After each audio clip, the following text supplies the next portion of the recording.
नमस्कार मित्रों, आप सभी का इस ऑनलाइन प्लेटफॉर्म पर हार्दिक स्वागत एवं अभिनंदन। आशा और उम्मीद है कि आप सब अच्छे होंगे। और मित्रों, आज अपन अपनी श्रृंखला को आगे बढ़ाते हुए ज्वालामुखी पार्ट 2 के बारे में बात करेंगे।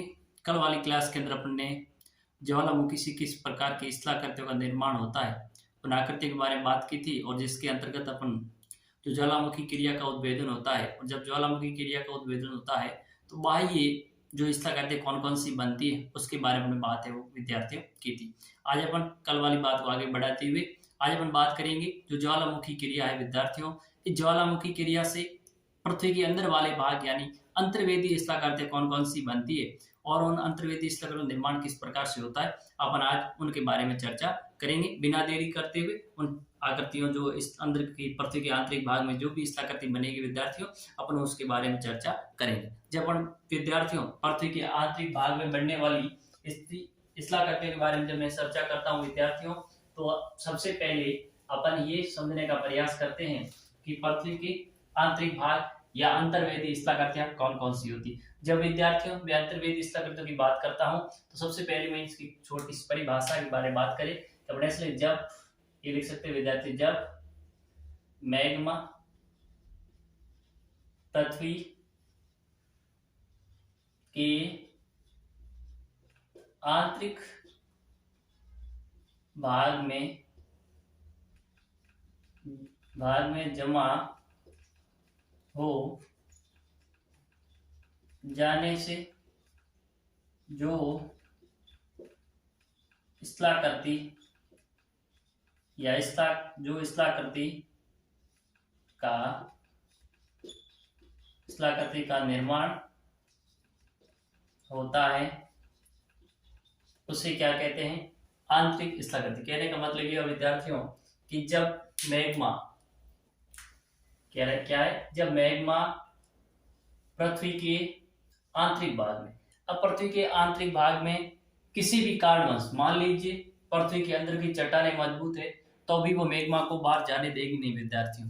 जब पृथ्वी के आंतरिक भाग में अगर मैग्मा को कहीं जगह मिलेगी विद्यार्थियों तो वो वहां पर ही क्या हो जाता है, जमा हो जाएगा। और उनके वहां पर जमा होने से विद्यार्थियों पृथ्वी के आंतरिक भाग में मैग्मा के जमने से विभिन्न प्रकार की जो आकृति है उनका निर्माण हो जाता है विद्यार्थियों। उन आकृतियों को अपन कहते हैं कि जो अंतर्वेदी स्थलाकृति। तो कि जब मैग्मा पृथ्वी के आंतरिक भाग में जमा हो जाने से जो स्थलाकृति का निर्माण होता है उसे अपन क्या कहते हैं विद्यार्थियों, अंतर्वेदी स्थलाकृति। अब बात ये करते हैं कि इसमें किस किस प्रकार की अंतर्वेदी स्थलाकृति का निर्माण हो सकता है। जब विद्यार्थियों अपन बात करते हैं कि जो स्थलाकृतियों की बात करूं मैं विद्यार्थियों, एक पृथ्वी के आंतरिक भाग में इस मैग्मा के जमा होने से बनेगा विद्यार्थियों बैथोलिथ। एक जो किस प्रकार की आकृति बनेगी विद्यार्थियों, बैथोलिथ आकृति बनेगी। दूसरा अगर विद्यार्थी मैं बात करूं तो वो जो आकृति बनती है वो आकृति बनेगी लेपोलिथ प्रकार। किस प्रकार की विद्यार्थियों, लेपोलिथ प्रकार की। इस प्रकार की आकृति का निर्माण होगा, लेपोलिथ प्रकार की आकृति बनेगी। जब विद्यार्थी में अगली बात आकृति जो बनेगी उसके बारे में अगर चर्चा करूं तो पृथ्वी के आंतरिक जो भाग है वहां पर विद्यार्थियों लेपोलिथ हो गया। अगली बनेगी विद्यार्थियों लेपोलिथ प्रकार की आकृति। अब ये लेपोलिथ बैथोलिथ क्या होता है विद्यार्थियों, तो इसके बारे में विस्तृत रूप से अभी चर्चा करने वाले हैं। तो यहाँ ये बनेगी लेपोलिथ। अगली आकृति की विद्यार्थी में बात करूं तो अगली जो प्रकार की जो आकृति बनेगी विद्यार्थियों वो पृथ्वी के आंतरिक भाग में एक आकृति ये भी बन सकती है फैकोलिथ। क्या बनेगी विद्यार्थियों, फैकोलिथ प्रकार की आकृति का भी निर्माण हो सकता है। अगली आकृति की मैं बात करूं विद्यार्थियों तो यहाँ पे अपन बात करते हैं क्या बन सकती है, सील। क्या बनेगी विद्यार्थियों, सील एक अंतर्वेदी आकृति का निर्माण हो सकता है। आगे अगर मैं बात करूं विद्यार्थियों तो एक सीट जो आकृति स्थलाकृति सीट विद्यार्थियों उसका भी निर्माण हो जाएगा। आगे और अपन देखें विद्यार्थियों तो एक आकृति बन जाएगी डाइक भी बनेगा विद्यार्थी। क्या बनेगा, डाइक भी बनेगा। और मैं अगर बात करूं विद्यार्थियों तो क्या बनेगा विद्यार्थियों, स्टॉक भी बनेगा। क्या बनेगा विद्यार्थियों, स्टॉक। अब देखिए विद्यार्थियों ये जितनी भी आकृतियां जैसे अपन बात करें विद्यार्थियों बैथोलिथ की बात करें या फिर लेगोलिथ की बात करूं मैं विद्यार्थियों, या फिर मैं विद्यार्थियों लेपोलिथ की बात करूं, या फेकोलिथ की, या सेल की, या सेट की, या डाई की, या स्टो की, ये सारी की सारी आकृतियां हैं वो विद्यार्थियों पृथ्वी के अंदर वाले भाग के अंदर बनेगी। और इन आकृतियों को जो इस आकृति बढ़ेगी उसको अपने को कैसे पता चलेगा, जब विद्यार्थियों पृथ्वी का जो ऊपरी भाग होता है उसका किसी कारणवश अपर्दन हो जाता है। जब अपर्दन होता है तो अपर्दन के बाद में हमें इस प्रकार की स्थलाकृतियां विद्यार्थियों को दिखाई देती है। तो इसका मतलब ये सारी की सारी आकृतियां विद्यार्थियों पृथ्वी के अंदर वाले भाग में बनेगी। और ये बनेगी किससे विद्यार्थियों, ये सारी की सारी जो स्थल आकृतियां बनेगी विद्यार्थियों, ये जब लावा का जो उद्भेदन होगा, वो लावा जो मैग्मा होता है विद्यार्थियों, वो मैग्मा पृथ्वी के स्थल खंड को, अंदर वाला जो भाग होगा पृथ्वी के स्थल उसको तोड़ करके बाहर नहीं आ सकता है, और वहीं पृथ्वी के अंदर वाले भाग में ही क्या हो जाएगा विद्यार्थियों, जमा हो जाएगा। और जमा होने से जो आकृतियों का निर्माण होगा विद्यार्थियों, उसको हम बैथोलिथ कह सकते हैं, उसको लेपोलिथ कह सकते हैं विद्यार्थियों, उसको लेपोलिथ कहा जा सकता है, उसको फेकोलिथ कह सकते हैं, उसको सील, शीट, डाइक और स्टोक। पर विद्यार्थियों ये जो आकृति का आकार बनेगा उस आकार से इनका अलग अलग नाम दिया, लेकिन बनने वाली सभी की सभी आकृतियां हैं विद्यार्थियों पृथ्वी के अंदर वाले भाग में ही बनेगी। अब अपन एक एक आकृति के बारे में चर्चा करते हैं विद्यार्थियों कि लेकोलिथ जो बैथोलिथ आकृति है उसका निर्माण किस प्रकार से होता है। तो ध्यान दीजिए विद्यार्थियों, इस बोर्ड की तरफ हम बात करते हैं प्रत्येक आकृति के बारे में।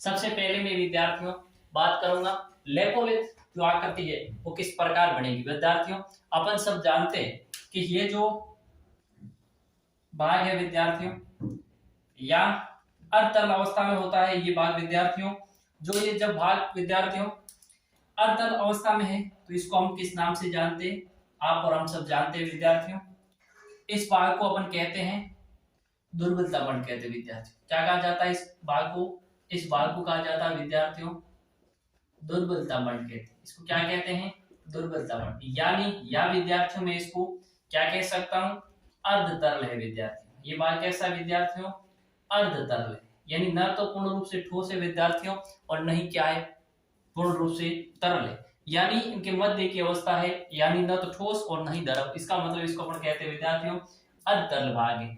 जब ये अर्धतरल भाग है विद्यार्थियों तो अपन देखते हैं विद्यार्थियों जब पृथ्वी की आंतरिक संरचना की बात करते हैं विद्यार्थियों तो उसके अंतर्गत देखते हैं पृथ्वी की आंतरिक संरचना में दो जगह ऐसे हैं जहां अर्धतरल अवस्था में, एक तो विद्यार्थियों पृथ्वी के जब अपन केंद्र में क्रोड में जाते हैं तो उस जो केंद्र या जो क्रोड होता है विद्यार्थी उसको दो भाग करते हैं, आंतरिक कोर और बाह्य कोर। जो बाह्य कोर होता है विद्यार्थी उसका बाह्य कोर का ऊपरी भाग होता है वो अर्धतरल अवस्था में होता है विद्यार्थियों।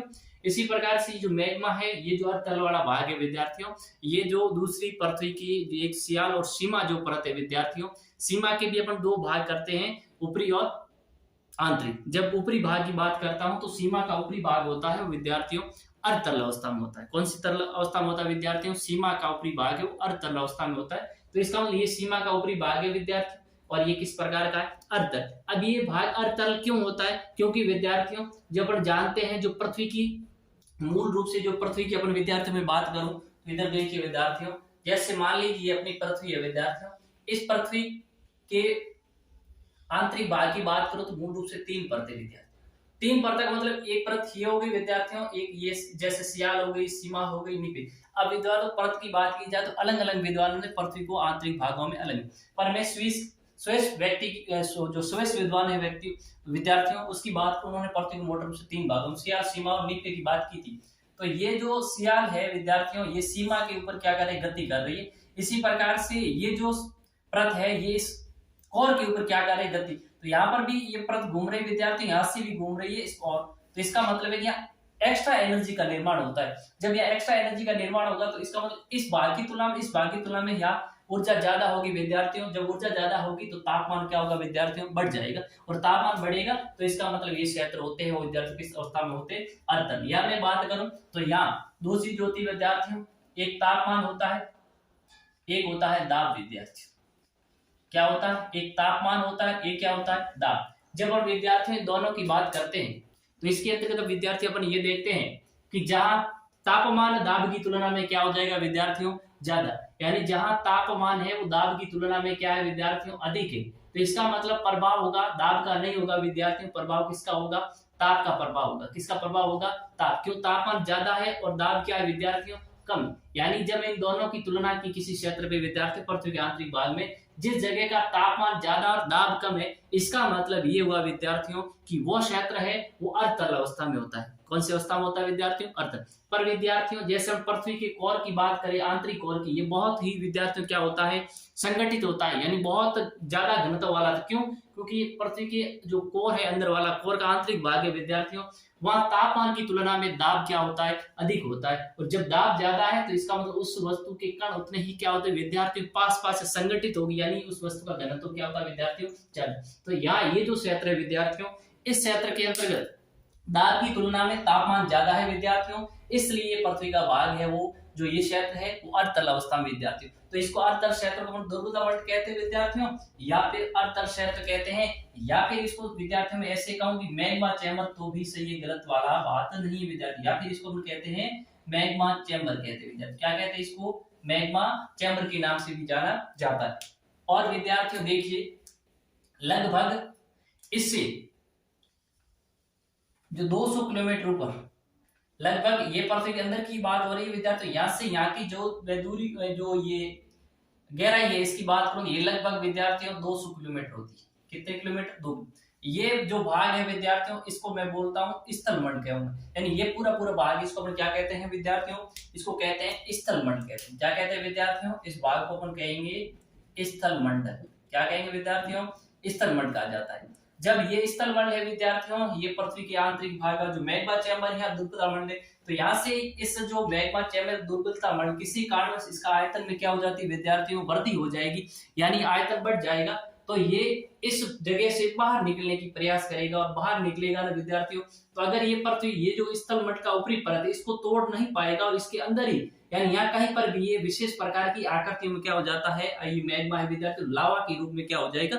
जम जाएगा। जब ये मैग्मा यहाँ पर कहीं पर लावा के रूप में ठंडा होकर के जमेगा, तो यहाँ पर विभिन्न प्रकार की जो आकृतियों का निर्माण होता है विद्यार्थियों, उन आकृतियों को अपन सम्मिलित रूप से कहेंगे अंतर्वेदी स्थलाकृति विद्यार्थी। ठीक है, अब आकृतियों कैसी क्या बन रही है, उसके आधार पर अपन उसको अलग अलग कह रहे हैं कि ये बेथोलित प्रकार की आकृति है, ये लेपोलित प्रकार की आकृति है, या फिर ये फेकोलित, या सील, सीड, डाइक और स्टोन। जब हम बात करते हैं इस पूरे भाग को कहते हैं विद्यार्थियों स्थल मंडली, या फिर कभी कभार यहाँ जो शब्द का उपयोग किया जाता है विद्यार्थियों, तो इसको लिथोस्फीयर के नाम से भी जाना जाता है। तो इन शब्दों का भी अपने को ध्यान रखना है, यानी स्थल मंडल को मैं क्या कह सकता हूँ विद्यार्थियों? लिथोस्फीयर भी कह सकता हूँ। क्या कह सकता हूँ? इसको मैं लिथोस्फीयर भी कहा जाता है। ठीक है विद्यार्थियों, तो इसी प्रकार से अगर इसकी बात करूं मैं, दुर्बलता मंड या मैग्मा या अर्धतल क्षेत्र, इसको मैं कहूंगा एथेनोस्फीयर भी कहते हैं विद्यार्थी। इसको क्या कहते हैं? एथेनोस्फीयर के नाम से भी जाना जाता है। तो इन शब्दों का, ये टेक्निकल शब्द विद्यार्थियों, और जियोग्राफी में इस प्रकार के टेक्निकल शब्दों का अधिकतर प्रयोग किया जाता है, तो हमें इन शब्दों के बारे में जानकारी होनी चाहिए। पर विद्यार्थियों अपन जो बात कर रहे हैं मूल रूप से, वो अपन बात कर रहे थे बेथोलित की बात। अब विद्यार्थी होता क्या एक्चुअल में, कि ये जो लावा है, जिन्हें सॉरी लावा नहीं मैग्मा विद्यार्थियों, ये मैग्मा यहाँ से बाहर निकलेगा, बाहर निकलने के बाद यहाँ चट्टानें मजबूत है, जगह नहीं मिल रही है, विद्युत आगे बढ़ नहीं पाएगा, और यहाँ पर भी इस प्रकार से क्या हो जाता है विद्यार्थियों? जमा हो जाएगी।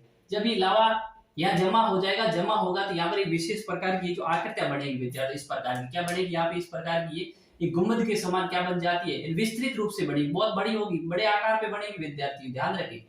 ठीक है, तो ये विस्तृत रूप से गुम्बदाकार आकृति का निर्माण हो जाता है। इसका मतलब ये हुआ विद्यार्थियों, इसको अपन कहते हैं बेथोलित कहते हैं। यानी ये जो विस्तृत, यानी पृथ्वी के आंतरिक भाग में विस्तृत अधिक क्षेत्रफल पर और गुम्बदाकार जो आकृति का निर्माण होता है विद्यार्थियों, उसको अपन क्या कहते हैं? उसको अपन कहते हैं बेथोलित कहते हैं। यानी ये जो लगभग विद्यार्थी, मैं इसकी क्षेत्रफल की बात करूं तो ये लगभग सामान्य बात के 100 वर्ग किलोमीटर से भी अधिक वर्ग पर फैली, यानी इनकी जो ये होती फैली होती है विद्यार्थियों, लगभग ये होती है आपकी 100 वर्ग किलोमीटर से अधिक क्षेत्रफल। जब पृथ्वी के आंतरिक भाग में कोई गुम्बदाकार आकृति है विद्यार्थियों, और वो आकृति अगर 100 वर्ग किलोमीटर से अधिक क्षेत्र पर फैली हुई है, तो इसका मतलब ये हुआ विद्यार्थियों कि इस प्रकार की पृथ्वी के अंदर के आंतरिक भाग में जो आकृति, उसको बेथोलित कहूंगा। क्या कहूंगा विद्यार्थियों? बेथोलित। तो ये बात आपको समझ में आ गई होगी कि बेथोलित क्या होता है, कि पृथ्वी के आंतरिक भाग में जब मैग्मा लावा के रूप में जम जाता है, जमने पर एक विस्तृत गुम्बदाकार आकृति का क्या होता है विद्यार्थियों? निर्माण होता है। और जो आकृति होती है विद्यार्थियों, लगभग 100 वर्ग किलोमीटर से अधिक क्षेत्रफल पर क्या होती है? विस्तृत होती है। इस प्रकार की जो पृथ्वी के आंतरिक भाग में आकृति बनती है विद्यार्थियों, उस आकृति को हम क्या कहते हैं? बेथोलित कहते हैं। क्या कहते हैं विद्यार्थियों? बेथोलित। ये बात आपको समझ में आ गई होगी। अब अगली बात करूं मैं विद्यार्थियों, तो इस बैथोलिथ को पाताली चट्टान के नाम से भी जाना जाता है, क्योंकि सबसे अधिक गहराई पे कौन सी चट्टान होती है विद्यार्थियों, ये बैथोलिथ होती है, इसलिए इसको पाताली चट्टान के नाम से भी इसको विद्यार्थियों जाना जाता है। ठीक है, अगली बात करते हुए एक शब्द आएगा, कभी कभार आपने अभी अपने देखा था, एक शब्द जो आता है वो आता है स्टॉक। क्या आता है विद्यार्थियों, स्टॉक। अब देखिए विद्यार्थियों, दूसरा जो पृथ्वी के आंतरिक भाग में आकृति बनेगी वो स्टॉक। ठीक है, अब ये क्या होता है, ये तो बैथोलिथ और स्टॉक दोनों में ज्यादा कोई अंतर नहीं है विद्यार्थी, पर अंतर ये कि ये जो स्टॉक है वो विद्यार्थियों बैथोलिथ का संक्षिप्त रूप है, यानी संक्षिप्त का मतलब समझ गए कैसा रूप विद्यार्थियों, छोटा रूप। अगर जो पृथ्वी के आंतरिक भाग में इस घुंडाकार आकृति बनेगी, अगर उस आकृति का क्षेत्रफल विद्यार्थियों 100 वर्ग किलोमीटर से क्या है, अगर उस आकृति का विद्यार्थियों जो लावा का जमा हो रहा है, जो मैग्मा लावा के रूप में जम रहा है विद्यार्थियों पृथ्वी के आंतरिक भाग में, और जो घुंडाकार आकृति का निर्माण हो रहा है, और वो उस आकृति का क्षेत्रफल विद्यार्थियों अगर 100 वर्ग किलोमीटर से क्या है, कम है, इसका मतलब है कि जो आकृति बनेगी उस आकृति को हम कहेंगे स्टॉक कहेंगे विद्यार्थियों। क्या कहेंगे, उसको स्टॉक के नाम से जाना जाता है। तो इस प्रकार से अपने बैथोलिथ और एक पढ़ा स्टॉक विद्यार्थियों, बैथोलिथ का मतलब भी समझ गए, और इस बैथोलिथ का संक्षिप्त का मतलब छोटा रूप होता है विद्यार्थियों, उसको अपन क्या कहते हैं, स्टॉक के नाम से जाना जाता है। तो इस प्रकार से अपन ने दो पृथ्वी के अंदर जो आंतरिक स्थलाकृति बनती है विद्यार्थियों उसके बारे में बात की। अभी विद्यार्थी अपनी बात को अपन आगे बढ़ाते हैं और अगली बात करते हैं विद्यार्थियों अगले प्रकार की आकृति के बारे में। जब विद्यार्थियों मैं अगली प्रकार की स्थलाकृति की जो पृथ्वी के आंतरिक भाग में बनने वाली आकृति का बात करता हूं, तो उसके अंदर अपन देखेंगे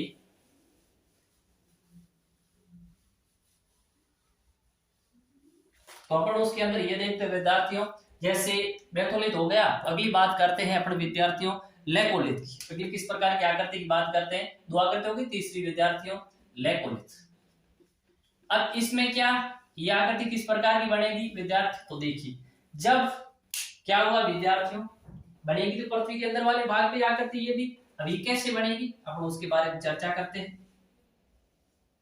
जब विद्यार्थियों मैं इस प्रकार की आकृति बारे में अगर चर्चा करूं तो होता है क्या एक्चुअल में विद्यार्थियों, जो लावा पृथ्वी के आंतरिक भाग से निकलने के बाद में विद्यार्थियों वह लावा अगर किस रूप में जमता है, तस्त्री के रूप में जम करके अगर वो आपका इस प्रकार से विद्यार्थियों जो लावा का जमा हो रहा है वह विद्यार्थियों अगर इस प्रकार से हो रहा है, एक उल्टी तस्त्री के रूप में, किस रूप में, उल्टी तस्त्री या अवतलाकार, मैं कह सकता हूं उत्तलाकार रूप में हो रहा है, यानी उत्तल जो दर्पण होता है उसके समान हो रहा है, उत्तलाकार रूप में हो रहा है। किस रूप में हो रहा है, कि पृथ्वी के आंतरिक भाग में अगर कोई उत्तलाकार आकृति का निर्माण होता है, लावा के जमने से पृथ्वी के आंतरिक भाग में जो लावा होता है उस लावा की जमने से जो आकृति बन रही है विद्यार्थियों, उस आकृति का आकार अगर कैसा है, उत्तलाकार है। कैसा है, उत्तलाकार है, ये उत्तल दर्पण के समान बन रहा है विद्यार्थियों। इसका मतलब इस आकृति को भूगोल की भाषा में कहा जा रहा है विद्यार्थियों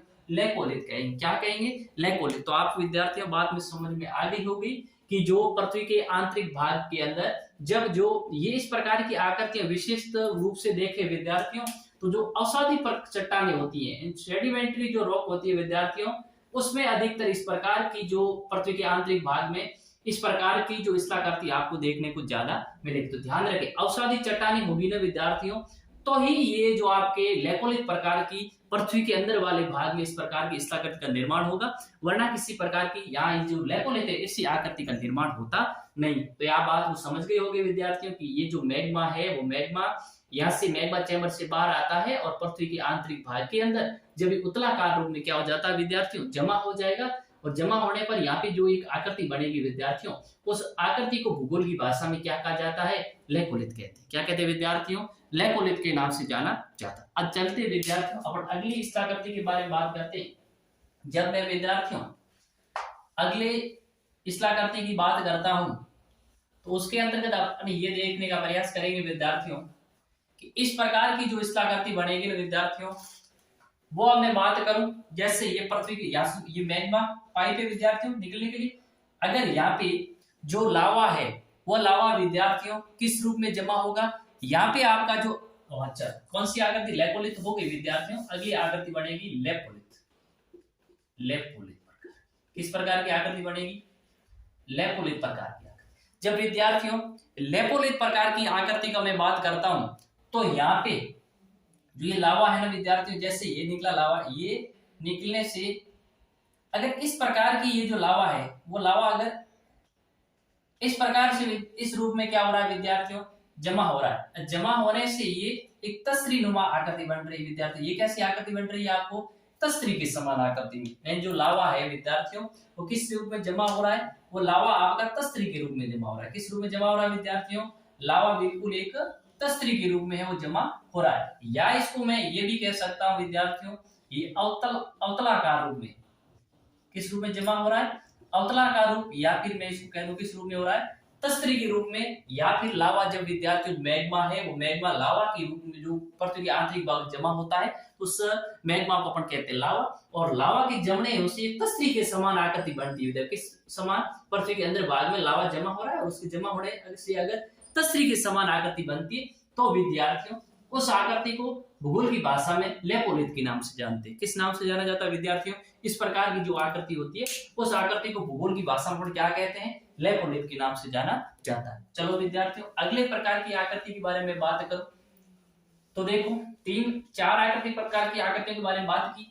अब देखिए विद्यार्थियों, जब मैं अगले प्रकार की जो आंतरिक स्थलाकृति की बात करता हूं, तो वो बात करते हैं अपने फेकोलिथ के बारे में। किसके बारे में बात करेंगे, फेकोलिथ।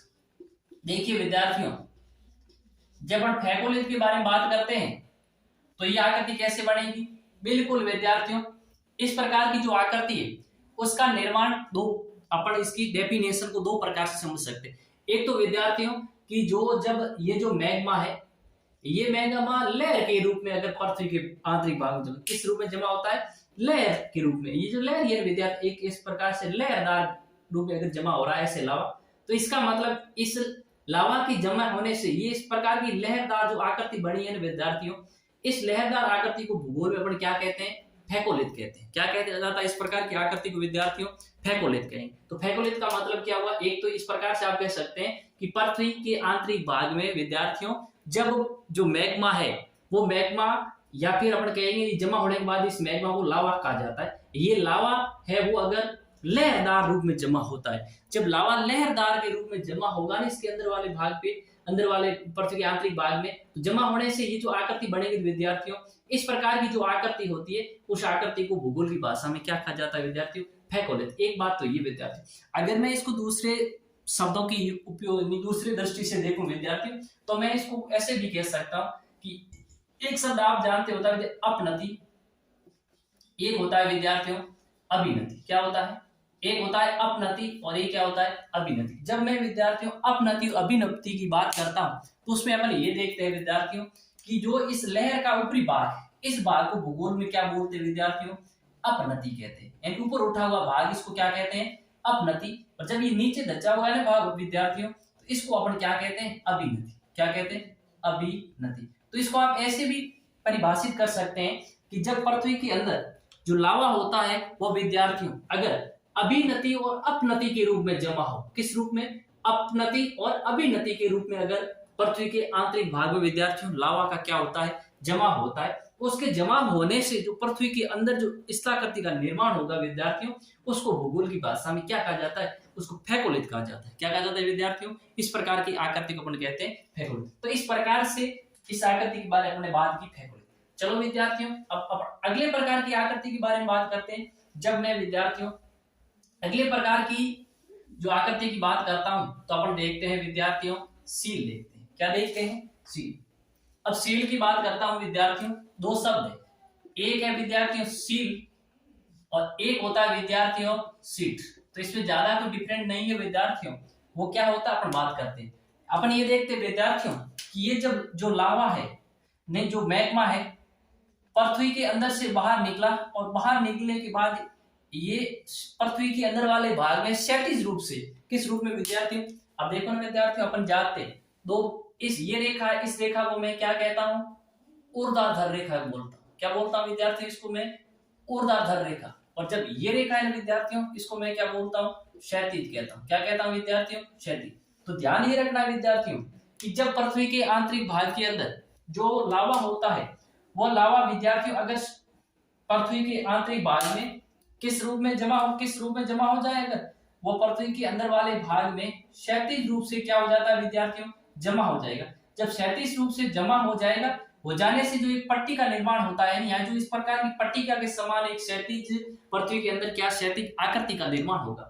ये जो आकृति है विद्यार्थियों, इस आकृति को भूगोल की भाषा में क्या कहते हैं, सील कहते हैं। क्या कहा जाता है विद्यार्थियों, सील। तो आप बात को समझ गए होंगे विद्यार्थियों कि जब लावा पृथ्वी के आंतरिक भाग में क्षैतिज रूप में पट्टिका के रूप में क्या हो जाता है, जमा हो जाता है, जमा होगा, और जमा होने से यहाँ पे जो लावा की आकृति बनेगी विद्यार्थियों, उस आकृति को भूगोल की भाषा में क्या कहा जाता है, सील। ठीक है विद्यार्थियों। एक शब्द है अपने पास विद्यार्थियों शीट। जैसे अपने स्टॉक और विद्यार्थियों बैथोलिथ की बात की, वैसे ये सीट है विद्यार्थियों, ये सील का क्या होता है, संक्षिप्त रूप। संक्षिप्त का मतलब अगर इसी प्रकार की छोटी पट्टी के रूप में अगर आपका जो लावा है जमा हो रहा है, यानी बड़ी पट्टिका के रूप में ना होकर क्षैतिज रूप से छोटी छोटी पट्टिका के रूप में लावा क्या हो रहा है विद्यार्थियों, जमा हो रहा है। तो ये छोटी पट्टी के रूप में जब लावा जमा होगा और छोटी पट्टी जैसी जो आकृति बनेगी क्षैतिज रूप में, उसको अपन भूगोल की भाषा में भूगोल की भाषा के अंदर विद्यार्थी उसको क्या कहा जाता है, सीट कहा जाता है। क्या कहा जाता है, सीट। तो इस प्रकार से ये बात आपकी समझ में आ गई होगी कि सील क्या है और सीट क्या है। सीट है वो सील का विद्यार्थियों क्या है, छोटा रूप, या जिसको मैं कह सकता हूँ संक्षिप्त रूप। अगली जो किस प्रकार की स्थलाकृति बनेगी विद्यार्थियों, अपन जब उसके बारे में बात करेंगे। और अगली स्थलाकृति की अगर बात करते हैं विद्यार्थियों अपन, तो ये जो स्थलाकृति बनेगी वो आपकी बनेगी डाइक विद्यार्थी। क्या बनेगा, डाइक। अगली प्रकार की आकृति कैसी बनेगी विद्यार्थियों, डाइक। अब डाइक क्या होता है कि पृथ्वी के अंदर वाले भाग से आंतरिक भाग में अगर इस प्रकार खड़ी कोई आकृति बन जाए, क्या बन जाए, इस प्रकार से खड़ी कोई आकृति बन जाए, लावा अगर इस रूप में जमा हो जाता है, तो इसका मतलब भूगोल की भाषा में इसको क्या कहा जाता है विद्यार्थियों, भूगोल की भाषा के अंतर्गत इस प्रकार की जो आकृति होती है विद्यार्थी उसको डाइक कहते हैं। क्या कहते हैं, डाइक। डाइक का मतलब ये हुआ कि जब लावा है वो विद्यार्थियों पृथ्वी के आंतरिक भाग में अगर एक खड़ी आकृति के रूप में क्या हो जाता है, जमा हो जाता है, और जब वह खड़ी आकृति जमा होगा, जमा होने से जो पृथ्वी के अंदर वाले भाग में आकृति बनती है विद्यार्थियों, उसको क्या कहा जाता है, डाइक कहा जाता है। उसको क्या कहा जाता है, डाइक। तो विद्यार्थियों इस प्रकार से पृथ्वी के आंतरिक भाग में बनने वाली विभिन्न प्रकार की स्थलाकृति, जैसे अपन ने बात की बैथोलिथ क्या होता है, लेकोलिथ क्या होता है, लेपोलिथ क्या होता है, फेकोलिथ क्या होता है, सील क्या होता है, सीट क्या होता है, डाइक क्या होता है और स्टॉक क्या होता है, इसके बारे में बात की विद्यार्थी। और मैं विद्यार्थियों आपसे आशा और उम्मीद करता हूं कि ये जो पृथ्वी के आंतरिक भाग में बनने वाली स्थलाकृतियां हैं, इससे संबंधित जो भी अपन ने बात की वो विद्यार्थियों बातें आपके अच्छी तरह समझ में आई होगी। और विद्यार्थियों इन बातों को आप भी सीखें और अपने जीवन के अंदर इन बातों को ग्रहण कीजिए, ताकि आपने जो लक्ष्य निर्धारित किया है विद्यार्थियों, उस लक्ष्य तक आप आसानी से पहुंच सके। अब विद्यार्थियों कल की क्लास में अपन ने जो ये बहिर्वेदी स्थलाकृतियां कौन कौन सी उसके बारे में बात की थी, पर विद्यार्थियों उसके अंदर अपन ने सिर्फ ये कि केंद्रीय विस्फोट से निर्मित कौन सी आकृति होती है, दरारी उद्गार से निर्मित किस प्रकार की आकृतियां बनती है और अन्य आकृति कौन, उनके बारे में बात की। पर ये कैसे क्या बनेगी, इसकी क्या विशेषता होगी विद्यार्थियों, इसके लिए कल का जो अपनी क्लास होगी उस क्लास के अंदर ये सारे जैसे सिंडार शंकु क्या है, कंपोजिट शंकु क्या है, प्रकोष्ठित शंकु, अम्लीय शंकु, क्षारीय शंकु, लावा डॉट प्लम या लावा मैदान, लावा पठार, मेसा बूटी, पर्वत द्वीप, क्रेटर झील, कॉल्डेरा क्या